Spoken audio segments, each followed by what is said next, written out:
For my previous video number 5 part 1, you have learned to look at how we want to position the rig at the platform.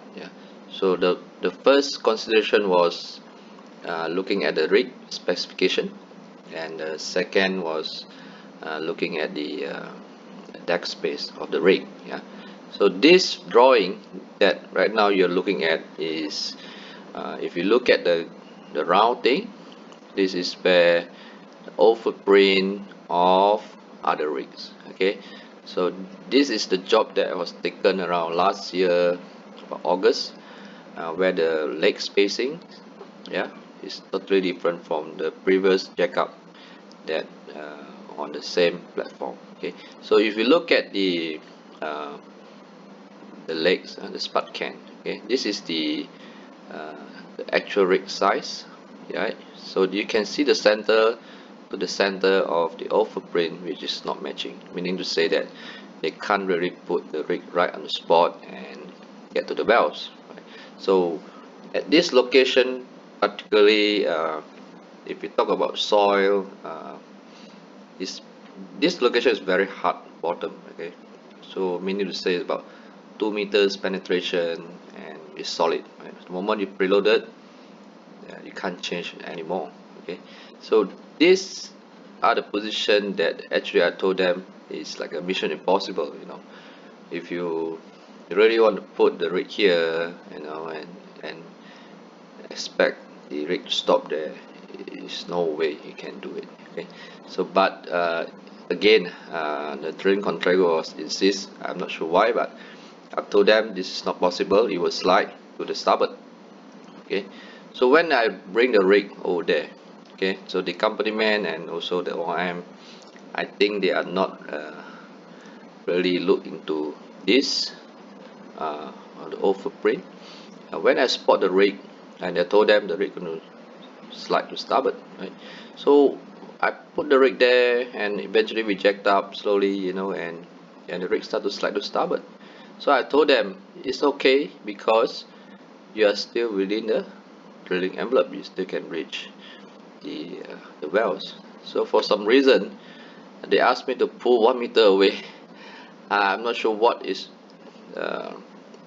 inside their mind that they want to pull away. Probably they want to talk about the conductor deck.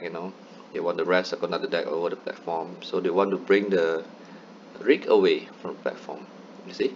So this is kind of, they do not have the, I don't say they don't have the knowledge, just that they don't look at the drawings prior the rig going to the platform, right? So in this case, you can put the rig wherever you want, close to the footprint. The rig will stop where you want to stop, because you're talking about 12,000 tons rig, so when you pin down, you elevated the hull, it's going to be heavy, and the center of the spud can is going to find the spot that you're going to stop, right? So in order to make people confidence whether we can achieve the wells or not, is the best is we can simulate few drawings, put the rig somewhere here, or here, and then you can see whether the drilling envelope is still within the wells or not. So it's pretty simple. It's just that sometimes it takes so long, start to argue and this and that, because of the conductor deck cannot rest on the platform, and they know that they can reach the well, but they still insist want to put the conductor deck over the platform so they don't have the gangway and things like that. But it is a mission impossible. Even they ask me to pull away 1 meter, you got to slide back. So 1 meter is nothing unless if you say, okay, pull 50 meters away. Yes, that is possible because you are almost bringing the center of the spud can over the side already. So that is possible, but you're gonna have higher RPD, things like that.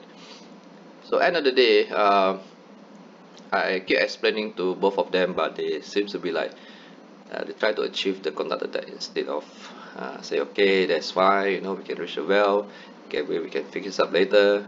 If they know this upfront, I really hope that the management team, they can actually explain to the people on board first prior to the rig move. So most of the time when I went on board, 95% they are not actually know uh, where they're going to spot the rig, you know. So sometimes I insist to have a longer rig move meeting with them so that I can explain to them what's going on. And most of the time also they don't really pay attention during the rig move meeting, you know. So when we go there, start arguing, we cannot, we need to pull out, you know, our conductor deck, you know. So then they forget the actual uh, goals that they want actually to drill the wells, right? I know it's going to be very easy for them if they spot the conductor deck here without having a gangway, which is a plus plus for them. But you must understand this is the old footprint with a hard bottom where you can't do anything, right? So if you know upfront, even before rig move, you read and study, and there is no more argument when we spot the rig. So this is killing like few hours also, yeah. But of course during that time I'm very confident because the leg already pinned and we actually slide a little bit to starboard, but the well still well within the drilling envelope, so it's no problem at all. It's just that the unnecessary waiting time, few hours, maybe 3 hours, just to try to convince both of them that it's not going to happen, you know. So if they can rate this before rig move, really, that although it's just 2 or 3 hours, but you still save the 2 to 3 hours, um, because it's not going to achieve anything that what they want. Pull out the rig 1 meter, it's not going to happen. So okay, so this is another example. This will be the third consideration for you to accept the location, you know. So you must know the location very well, whether it's a old footprint, it's a hard bottom, you know. And also you can see there's so many pipelines here, but anyway, it's still about one spark kind of way. The rig got well controlled because of the uh, holding by the anchors, and it's not going anywhere. Okay, so this is the third consideration that you need to know before you going to the platform and accepting a location. I see you on the next video on part 3.